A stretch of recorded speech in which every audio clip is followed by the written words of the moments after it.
시제나, 내가 도대체 뭘 잘못한 거니? 나름대로 기업 분석하고, 회사 재무 상태 보고, 앞으로 성장성 보고, 너를 선택했건만은, 정말 너 왜 이런 거니? 힘을 좀 내다오, 시제나. 안녕하세요. 반갑습니다. 주식 사고 팔고 놀자 TV입니다. 오늘도 역시, 그나마 위안을 삼을 수 있는 건 보합으로 끝났다라는 겁니다.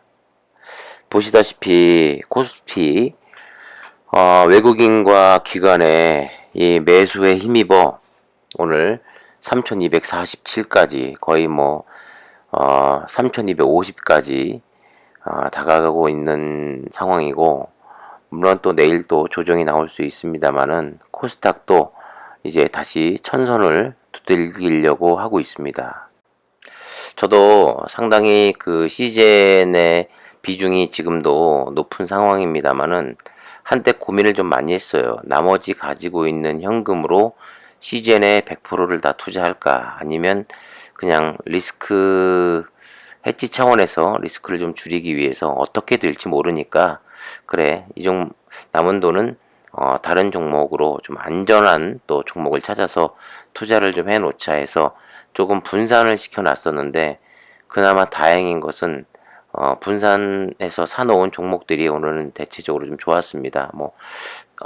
다른 영상을 제가 또 올려놨는데, 그 영상을 보시면 아시겠지만 거기에는 제가 좀 밝은 목소리로 녹음을 했습니다만은, 사실 시즌은 밝은 목소리로 할 수 있는 상황이 아니죠 지금. 올 시즌의 시작은 정말 좋지 않았습니다. 개파락으로 출발해가지고 저가가 62,900원까지 밀렸었고, 그나마 시간이 좀 지나면서 오후가 되기 전에 그래도 반등을 해주는 모습이, 분위기가 그때까지는 참 좋았거든요. 그래서 제가 어제 영상에서도 말씀드렸다시피 어제 그 정도의 낙폭은 사실 오늘이나 내일 정도에 충분히 올려줘야 되는데, 어쩜 오늘 올려줄 수 있겠구나, 그나마 다행이다라고 생각했지만 결국 더 이상 상승하지 못하고 보합으로 마감을 하는 모습이었습니다. 이거 수급이 좋다고도 말씀은 못 드릴 것 같아요. 개인이 오늘 13만 8천 주를 매도했고, 어제 매도했던 기관이 8,800주가량 들어왔고, 어제 외국인이 폭탄 매도를 쏟아부었죠. 37만 주 이상을 던졌는데 오늘은 12만 8천 주가 그래도 들어왔습니다. 그리고 금융투자도 12,000주, 투신 소량 들어왔고, 무엇보다도 외국인이 들어왔습니다만은 그 느낌이 이런 것 같아요. 외국인이 계속 올릴 것 같아서 개인 수급이 따라 붙으면 또 찍어 누르고, 이 올라가는 것을 계속 막고 있는 듯한 그런 느낌을 많이 받습니다. 매도벽을 굉장히 많이 쳐놓고 올라가지 못하도록 계속해서 작업하고 있는 듯한 느낌을 너무나도 많이 장중에 이렇게 보고 있으면, 장중에 돌아가는 상황을 체크하신 분들은 저와 같은 그런 생각을 다 느끼셨을 것 같습니다. 사실 따지고 보면 어제보다도 상승한 종목 수로 보면 오늘 상승한 종목이 어제보다 좀 더 못했거든요. 그러니까 이렇게 순환매 장세 속에서 분위기가 상당히 좋은 IT 반도체 같은 경우는 굉장히 좋았죠. 그런데 그 외에 사실 바이오라든가 진단키트 쪽도 상당히 안 좋았습니다만은, 이런 식으로 특히 시젠 같은 경우를 보면 경험치가 조금 많이 없는 분들이나 투자한 지 얼마 안 되신 분들이죠. 아니면 이 시즌의 비중이 굉장히 많은 분들은 극도의 스트레스를 받을 수밖에 없습니다. 굉장히 공포스럽거든요. 이 공포를 이기지 못하면 그냥 물량을 던질 수밖에 없고, 특히 최근 들어 느낀 건데, 이 신용 물량 쓰신 분들이 최근 들어서 요 신용 물량이 조금 더 계속해서 조금씩 나오고 있다는 그런 생각이 좀 많이 들었어요. 이 와중에도 어떤 분들은 계속해서 이 저가일 때 매집을 해야 된다 해서 단가를 낮추기 위해서 매수를 하시는 분들이 계신데, 사실 요즘 시장에서 분위기도 상당히 좀 좋진 않습니다. 이런 뉴스, 이 백신 공매도로 몸살, 시젠, 코스닥 시총 3위에서 9위로 뚝 밀렸다는 얘기죠. 무상증자 이후 주가가 무려 40% 이상 지금 급락을 하고 있습니다. 자, 그럼 과연 이때 매수를 해서 단가를 낮추는 게 바람직한 일인지 정말 고민이 되는데, 기사는 이렇게 말하고 있어요. 감염증 코로나19 백신 접종이 본격화되면서 국내 대표 진단키트 시즌 주가가 연일 하락을 하고 있는데, 미래 성장성에 대한 의구심까지 겹치면서 공매도 또한 급증하고 있죠. 그러면서 최근 코스닥 시가총액이 결국 9위까지 밀렸다 이겁니다. 시즌의 주가가 연일 하락하면서 6만원 중반선까지 내려와 있고, 지난달 말 8거래일 연속 하락 마감을 한 후에 이를 잠깐 반등했다가 다시 재차 어제 5.6%대 또 하락을 했습니다. 자, 이 최근 3개월간 CGN 주가 추이를 나타낸 그래프인데 정말 보면 볼수록 화나죠. 네, 욕 나옵니다. 저기 무슨 손가락 마크 같기도 해요. 네.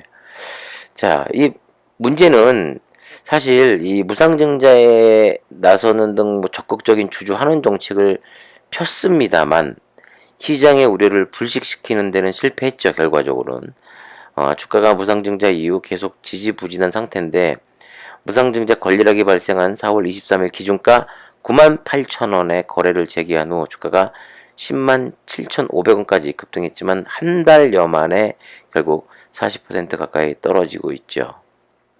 자, 가장 큰 원인이라고 할 수 있는 게 보면 최근 들어서 이 백신 접종하는 사람들이 굉장히 많아지고 있고 빨라지고 있습니다.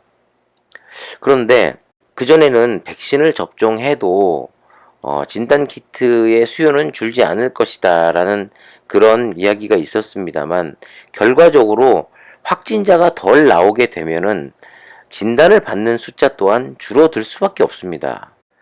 진단수가 줄어든다는 것은 결국 이 매출이 감소한다는 건데, 아직까지 CG는 그렇게 눈에 띄게 매출이 막 확 급감한다던가 이런 모습은 보이지 않고 있거든요. 사실 CGN의 주요 매출처가 거의 95% 이상이 유럽이라든가 남미라든가 전 세계에 한 60여 개국 이상의 지금 제품이 수출되고 있기 때문에 그 수출입 통계를 그 달마다 체크를 합니다만은 매출이 그렇게 급감하지는 않는 모습을 보이고 있는데, 물론 약간씩 떨어지고 있는 듯한 그런 나라들은 좀 체크가 되고 있긴 해요. 자, 그 와중에 증권가에서는 CGN이 재차 반등할 여력이 있다는 분석도 나오곤 있습니다.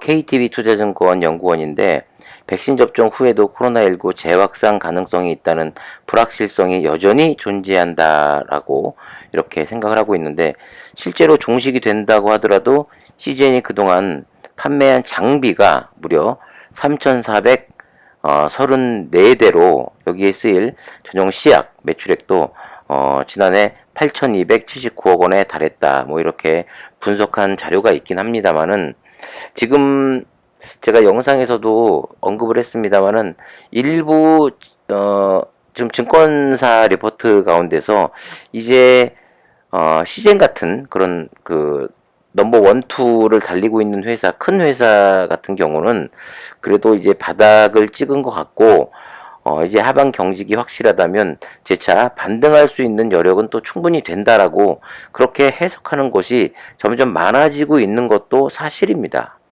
하지만 시즌 주주분들 입장에서 보면, 사측 입장에서 보면 이 그나마 매출이 현저히 떨어지고 있지도 않은데도 불구하고 이렇게 주가가 폭락하는 데는 원인은 사실 한두 가지, 그 중에서 가장 큰 원인 하면 공매도의 영향이 가장 크다고 저는 생각을 해요. 왜냐면 잠시 후에도 이제 보시면 아시겠습니다만, 지금까지 공매도가 재개되고 나서 거의 한 1,300억 정도의 공매도가 지금 거의 나온 것 같은데, 회사에서는 300억 가량의 자사주 매입에 의사를 밝혔고 지금 절반 정도가 지금 매입이 된 상태입니다. 그러니까 회사에서 대처를 해주려면 사실 2천억, 3천억 정도의 자사주 매입이 들어간다면 공매도와 싸워볼 만할 것이다 라는 생각이 들기도 하고, 그렇게 되면 뭐 개인 투자자의 수급도 더 지금보다 많이 붙겠지요. 아니면 그 돈으로 2천억 300억 뭐 2천억 3천억의 돈으로 M&A를 통해서 다른 신사업의 확장성을 정확하게 시장에 어필해 준다면 그것 또한 효과가 있다고 생각이 됩니다.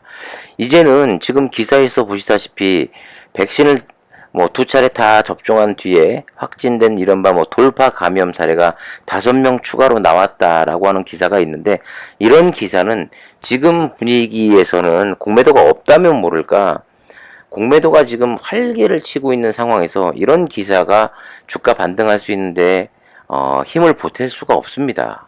지금 주주들 마음은 타들어가고 정말 좌불안석입니다. 그야말로 뭐 글들을 쭉 읽어보니까 뭐 이 건강을 또 너무 많이 해치고 있다.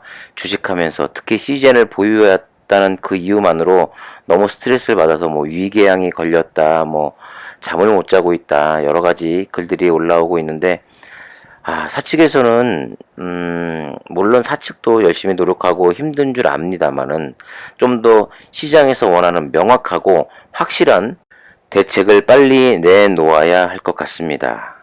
무중 이후에 고가 뭐 10만 원대에서 잡으신 분들이 지금 뭐 마이너스 뭐 30 몇 프로 손해를 보고 계신데, 그 이전에 무중 이전부터 가지고 있던 저 같은 주주분들 뭐 무중했어도 평균 단가가 뭐 12만 원, 13만 원, 14만 원 뭐 그 이상 되시는 분들도 많을 거예요. 그런데 그런 분들이 시즌을 뭐 손절하고 다른 주식으로 이제 다시 매수를 하면서 버리고 떠날 때는 그만큼 좋은 소리 나오겠습니까? 분명히 시즌에 대해서 안 좋은 소리가 나면 그만큼 나간 만큼 또 손바뀜이 돼서 또 새롭게 진입하시는 분들은 분명히 있겠지요. 하지만 이 소문이라는 거, 기업에 대한 안 좋은 이미지, 이런 게 많아질수록 사측도 좋은 소리 못 듣는 건 마찬가지거든요.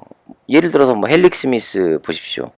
헬릭스미스라는 회사는 시장에서 김선영 대표는 개 양아치 쓰레기, 헬릭스미스라는 회사는 뭐 거짓말만 하는 회사, 전혀 뭐 바이오 회사의 탈을 쓴 뭐 쓰레기 회사다, 이렇게 소문이 나 있습니다. 정말 오늘 같은 이런 좋은 불장에도 시즌이 반등하지 못하는 모습을 보면서 많은 주주분들이 멘붕이 왔을 것 같은데요. 이제 뭐 언젠가는 다시 뭐 얼마큼 회복을 할지 반등을 할지는 모르겠습니다만은, 저도 마찬가지고 뭐 장기 투자를 한다고 하지만 그래도 항상 대비를 하면서 이거 어떻게 대처를 해야 되나 하는 그런 고민을 깊게 할 수밖에 없는 그런 밤인 것 같습니다. 사실 영상을 좀 많이 만들어 놓고 고민을 하다가 뭐 올리게는 됐는데, 뭐 주주분들에게 힘을 내라고 말씀을 드리려고 해도 뭐 저도 힘이 안 납니다만은, 같은 주주로서 어떻게 위로를 해야 되고 어떻게 힘을 드려야 될지 저도 뭐 그냥 막막하기만 하고, 네, 좀 마음이 무겁습니다. 어쨌든 간에 그래도 내일은 반등하는 상승의 장을 그래도 희망을 생각하면서 여기서 인사드리겠습니다. 지금까지 주식 사고 팔고 놀자 TV였습니다. 힘내자고요.